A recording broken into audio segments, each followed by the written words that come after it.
বরাক দর্পণ studio. সবাই এখানে computer আলোচনা জন্য এই দিকের প্রতিপক্ষের এবং উপস্থিত সবাই ধন্যবাদ জানাচ্ছি। সময় পুরুষোত্তম যে দুনিয়াতে আসলেন সেটাও সময়টা কিন্তু একটা জায়গাতে কখনো দাঁড়িয়ে থাকে। সৎসঙ্গের যে ভাবধারা, এই ভাবধারাটাও সময়ের সাথে সাথে মানে একটা ক্রনোলজিক্যাল যেটা মুভমেন্ট ঠিক ওইভাবে চলতে থাকে। তাহলে তিনি তো যুব পুরুষোত্তম, এই যুগের সমস্যা কি করে সমাধান? ঠাকুর সমস্ত বিধান আমাদেরকে দিয়ে দিচ্ছে, সমস্ত বিধান সব, কিন্তু আমাদের সাধনার অভাব, আমাদের বোঝার ক্ষমতার অভাব, যার জন্য আমরা এগুলিকে এখনো তুলে ধরতে পারছি না বা আরো ভাবে চর্চা করতে পারছি না। কয়েকদিন আগে এনআইটিতে একটা সৎসঙ্গ হয়েছে এবং এই কয়েকদিন আগে আগে আসামি ইউনিভার্সিটি এটা অর্গানাইজ করেছে ছাত্ররা এই প্রথম, কিন্তু আমি তখন চিন্তা করলাম যে কিভাবে এটা হয়। ঠাকুর সেখানে অনেক রেস্ট্রিকশন ছিল, কিন্তু আসন ছিল, আসলেন দেখে কোনো কিছু বললেন। আমি জিজ্ঞেস করলাম যে ঠাকুরের কথা আপনার আগে শুনেছিলেন? হ্যাঁ শুনেছি, আমি তো মেডিকেলও সেমিনার হয়েছে আমার, সেখানেও গেছি। কারণ চিন্তা করলাম ঠাকুরকে না জানার কেউ নেই। বিশেষভাবে লক্ষ্য করার ব্যাপারটা যে ইয়াং জেনারেশন, আজকে তো অনেক শব্দ দিয়ে দিতে বলে, জেনজি বলে, ডিজিটাল এথিক্স বলে, আর অনেক অনেক কথা কিন্তু এদের উপর কিন্তু আমাদের ভারতবর্ষ এদের উপর নির্ভরশীল। এদের অনেক কোয়ালিটি, কিন্তু একটা কোয়ালিটি হলো সেলফ এক্সপ্রেশন, নিজেকে এক্সপ্রেস করে, প্রকাশ করে। কোনো জায়গায় তারা বসে থাকবে না, আগে তুমি বসো বলে এরা বসলো। সেলফ এক্সপ্রেশনের ব্যাপার আছে, একটা টেকনোলজিক্যাল। আমাদের জন্ম যখন হয়েছিল পরিবেশ একরকম, এখন ইন্টারনেট, স্মার্টফোন, বাচ্চার এখন জন্ম হচ্ছে। এই ভাবধারার সাথে কিন্তু এখন মালিক যে আচার্য পরম্পরা রেখে গেছে, এই ভিউগুলিকে সামলাচ্ছে। আজকে ইয়াং জেনারেশন একটা পার্ট যদি একটা অন্যদিকে চলে যায়, তাহলে দেশের অবস্থা দেখতে হবে। যারা এই যে আমাদের পরমপূজ্যপাদ শ্রী অভিন্দরা, ওনার magnetic power of love and inspiration, magnetic power of love and inspiration এই সমস্ত জেনারেশনটাকে ধরে রেখেছে। বিবাহের কথা ঠাকুর অনেক কথা বলছেন। আমি কাউকে কোনো মেয়ে বা ছেলেকে বুঝিয়ে বলতে পারবো, শোনো এই বিবাহ তুমি করবে না, আমার কথা শুনবে, আমি কে, আমার কথা কোনটাও শুনবে না, কখনো শুনবে না। কিন্তু মালিক তো কোনো লজিকই সেখানে দেখা যাচ্ছে না। মালিক শুধু বলছে যে এইভাবে চলতে, এইভাবে বিবাহের নিয়ম, এইভাবে পড়াশোনা করতে, এইভাবে এই সমস্ত বিষয়। আর এটার মূল যেটা বেসটাই হচ্ছে ম্যাগনেটিক পাওয়ার অফ লাভ। এটা সহজে পাওয়া যায় না, কখনো কোন টাকা পয়সা দিয়ে তো পাওয়া যাবে না, কোনো এমন কোনো পরিবেশ নেই সেখানে পাওয়া যাবে। আজকাল পরিবেশ আপনি যেখানে যাবেন পলিউটেড, সেখানে ঠাকুর পজিটিভ হয়ে দাঁড়িয়েছে। আচার্যদেব এবং পরম পূজ্যপাদ শ্রী শ্রী গোবিন্দ দাস পজিটিভনেসটাকে আমাদের মধ্যে, ইয়াং জেনারেশনের মধ্যে ঢুকে। আমি এখন ছাত্রছাত্রীদেরকে এই কথা নিয়ে বলি, ছাত্রছাত্রী যেখানে থাকে আমি আগে এরা কিভাবে পড়াশোনা করবে, কিভাবে কম্পিটিটিভনেস বাড়াবে, কিভাবে নিজের ভবিষ্যৎটাকে উজ্জ্বল করবে এবং ঠাকুরের সাথে উত্তর করবে। একটা মেয়েকে নার্সারিতে এডমিশন দিয়েছে এই কয়েকদিন আগে।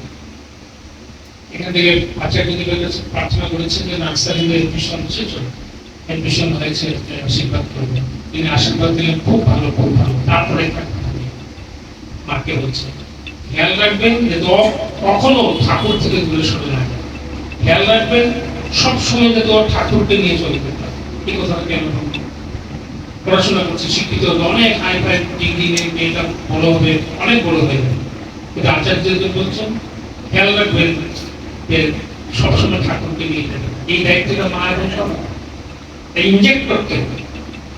আচার্যদের তখনকার আচার্যদের পরম আছে, দাদা বলতেন যে ছেলে মেয়েদেরকে শিখাতে হয় কি করে ঠাকুরকে ভালোবাসে। এই যে ভিউটা, এই যে ইনজেকশন, এই যে ইনজেক্ট যে কর্তব্য, তার জন্য আচার্য গ্রহণ করতে আমরা কমপ্লিটলি আমরা ইন্সপায়ার হচ্ছি।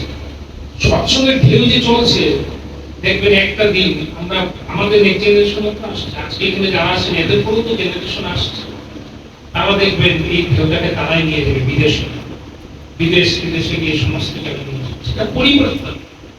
আমার ব্যক্তিগত জীবনে ট্রান্সফরমেশন হবে ঠাকুরকে বলবে, আমার সমাজেও ট্রান্সফরমেশন হবে ঠাকুরকে বলবে, আর রাষ্ট্রীয় পর্যায়ে ট্রান্সফরমেশন হবে, আন্তঃরাষ্ট্রীয় ট্রান্সফরমেশন। এই পরিবর্তন হবেই হবে। আর এই পরিবর্তনের মাধ্যমে এই ঠাকুর যে বলছিল যে এমন একটা দিন আসবে এই পৃথিবীর প্রত্যেকটা মানুষ তার পরম্পরার বাইরে থাকবে, পরম্পরার উচিত আসবে। এই যে এই যে কর্তব্য জ্ঞান, এই যে রেসপন্সিবিলিটি, এই যে এক্সিকিউট করার জীবনের এবং সমস্ত ভাবধারা আদর্শকে মানুষের মধ্যে সঞ্চারিত করার ক্ষমতাই জেনারেশন।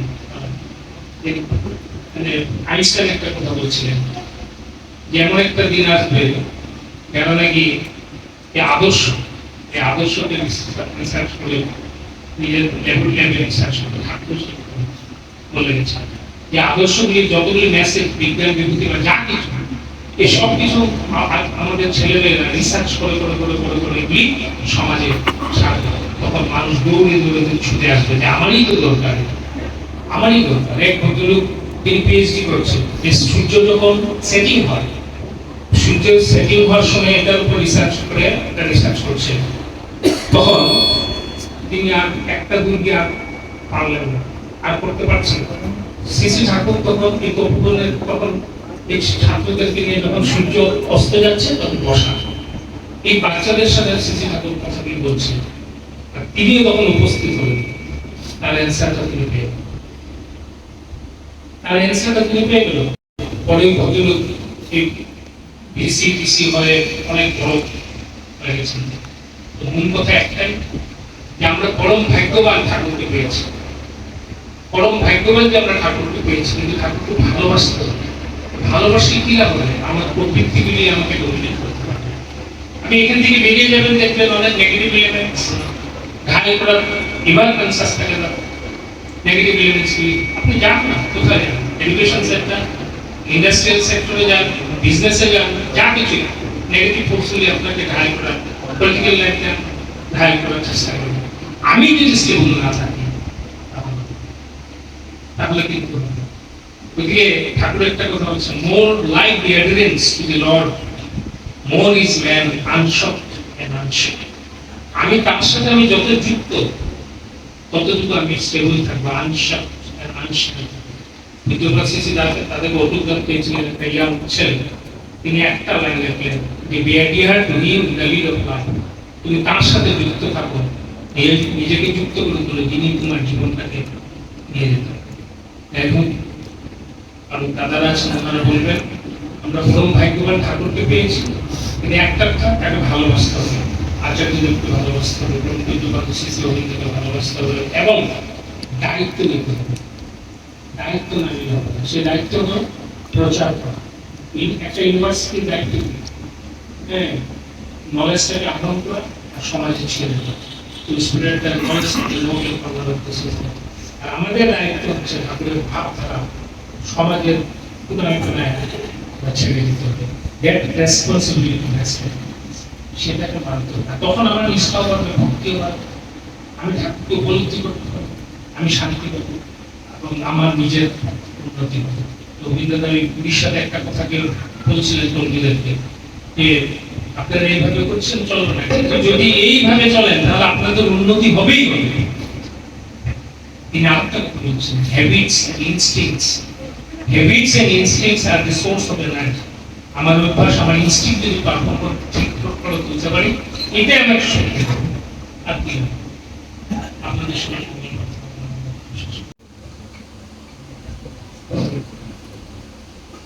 উপস্থিত সবাইকে আমার আমার শ্রদ্ধা বেরুদা এত সুন্দর শুরু করেছেন। আর আজকে ওয়েদারটাও একটু গরম, আর সব গুলো এত সুন্দর হয়েছে।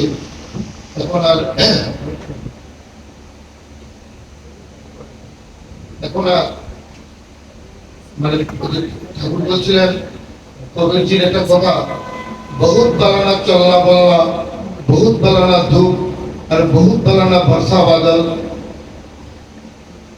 বহুত বালানা চল্লা বল্লা, বহুত বালানা চুপ, বহুত বালানা বর্ষা বাদল, বহুত বালানা ধূপ। অনেক আজকে হয়েছে। শুধু একটু কথা, আমি এখানে বসে বসে ভাবছি যে ঠাকুর বলছেন তুমি এমন শক্তি লাভ করে থাকো, চন্দ্র সূর্য কক্ষচ্যুত করতে পারো, পৃথিবী ভেঙে টুকরো টুকরো করতে পারো, কিন্তু তোমার হৃদয়ে যদি প্রেম না থাকে তাহলে তোমার কিছুই হয়নি। এই যে প্রেম, তাকে ভালোবাসা, তাকে ভালোবাসা মানে তার ভালোতে বাস করা। আজকে এখানে সচ্ছন্দে যখন দৃশ্য তুলে ধরেন আমাদের শ্রদ্ধা নায়দা, তখন উদ্দেশ্য হলো পরম পূজ্যপাদ শ্রী শ্রী অরবিন্দ দাদার আসন প্রতিষ্ঠা। আমরা দীক্ষার সময় সংকল্প করেছি যে এই দীক্ষা গ্রহণ করে আমি সর্বান্তঃকরণে শপথ করে দিচ্ছি যে মানুষের জীবন বৃদ্ধির পরম উদ্ধাতা শ্রী শ্রী ঠাকুর অনুকূল চন্দ্রকে প্রতিষ্ঠা করাই এই ক্ষণিতে আমার জীবনের একমাত্র যোগ্য হোক, যে আমি শ্রী শ্রী ঠাকুরকে আমি প্রতিষ্ঠা করব। প্রতিষ্ঠা মানে সর্বঘটে তাকে তার যে ইচ্ছা, তার ইচ্ছাকে বাস্তবায়িত করব। ফটো বসানোটা প্রতিষ্ঠা না, প্রতিষ্ঠা হলো তার যে ইচ্ছা, সেই ইচ্ছাকে বাস্তবায়িত করার যে সাধনা, সেই ইচ্ছা তিনি যেরকম চান, তিনি আমাদেরকে যেরকম দেখতে চান, তিনি যেরকম আমরা চললে তিনি খুশি হন, তিনি যেরকম আমরা কথা বললে তার ভালো লাগে। একটা কথা আছে সংকল্পের মধ্যে যে আমার জীবন দ্বিতীয় সেবা, তাহাকে আমার পারিপার্শ্বিকের প্রত্যেকের ভিতর সর্বতভাবে প্রতিষ্ঠিত করুক। আমার জীবন দ্বিতীয় সেবা, আমার চলা বলা, কায়দা কানুন, আচার ব্যবহার, মানে রিফ্লেকশন। দ্যুতি মানে রিফ্লেক্ট, আমার থেকে কি আমি ঠাকুরকে ধরে আমার থেকে কি রিফ্লেক্ট হচ্ছে। সেই যে আচার্যদেবের কথা, আমি নিপা পাঞ্জাবি পরবো না, আমি ধুতি পরবো না, আমি মুখে জয়গুরু বলবো না। ঠাকুর দেখতে কেমন যদি কেউ বলে, ঠাকুরের ছবি দেখে বলবো না যে ঠাকুর এরকম। আমি যেদিন বলতে পারবো যে ভাই আমাকে দেখে বুঝো আমার ঠাকুর কেমন।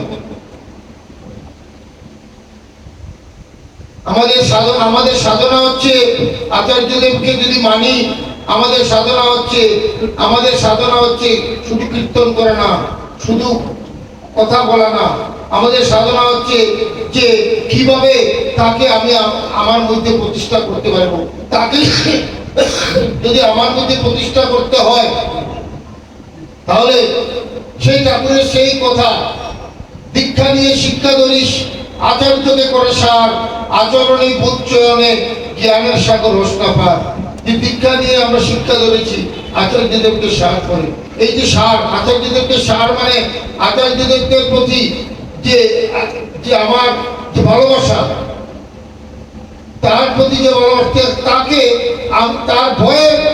তাকে ভয় করি না।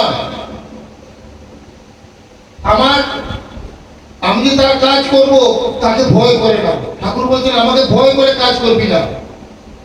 তাকে ভয় করে কাজ করতে, তার কাজ না করলে আমার ছেলে মারা যাবে, ইষ্টবিধি না করলে আমার অ্যাক্সিডেন্ট হয়ে যাবে, এইটা কথা না। আমার প্রিয় বরং তিনি, তাকে না খাই আমি খাই কি করি।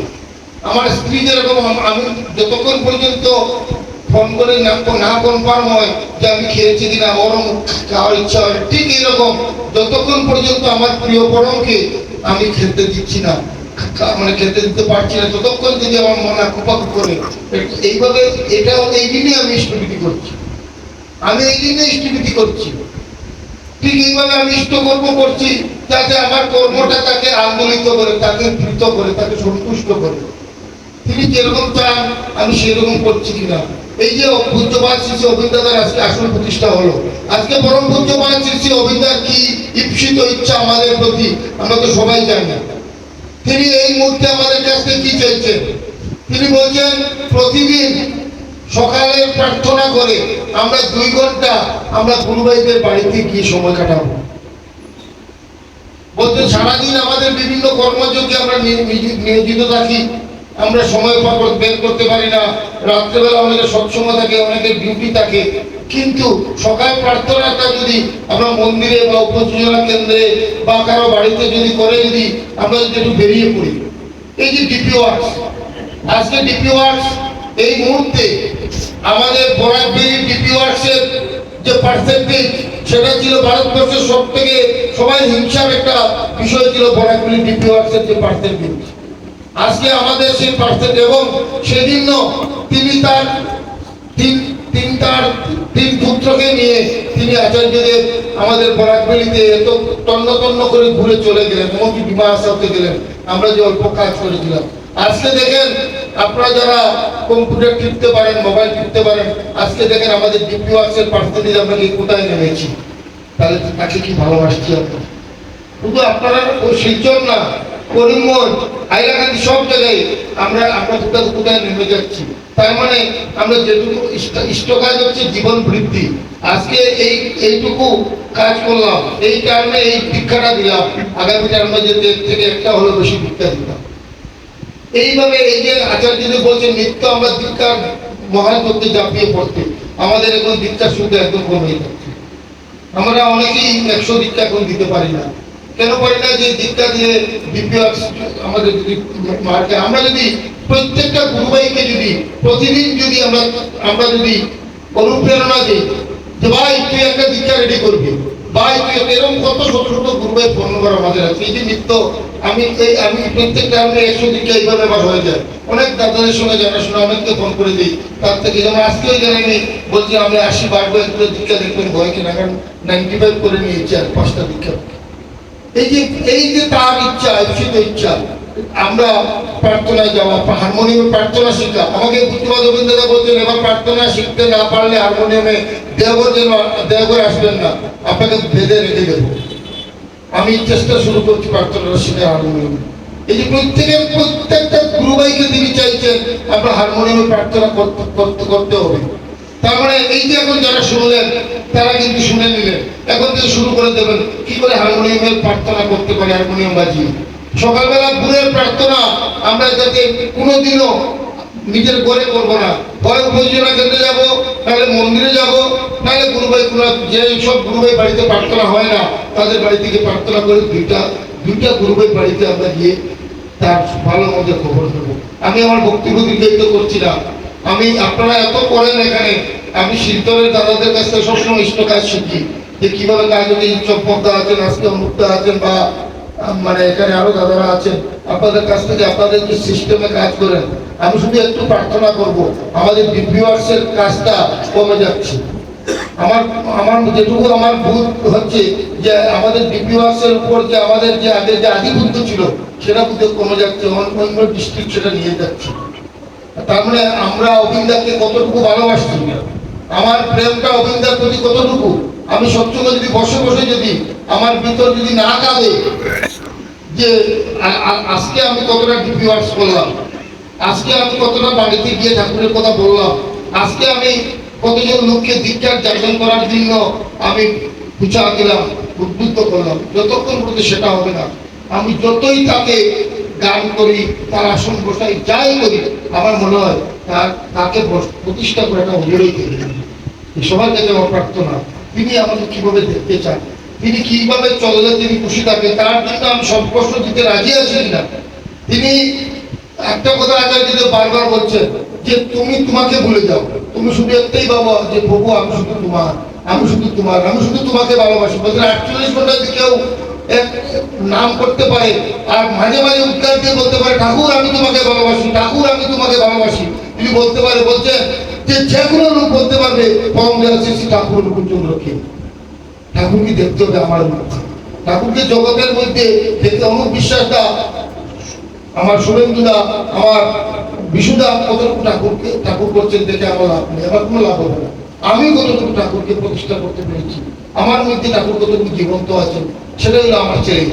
আমি ইষ্টবিধি করার সময় আমি ঠাকুরকে বা আচার্যদেবকে বা অবিন্দাদাকে আমার চোখের সামনে দেখতে পাচ্ছি কিনা, এটা হলো আমার চ্যালেঞ্জ।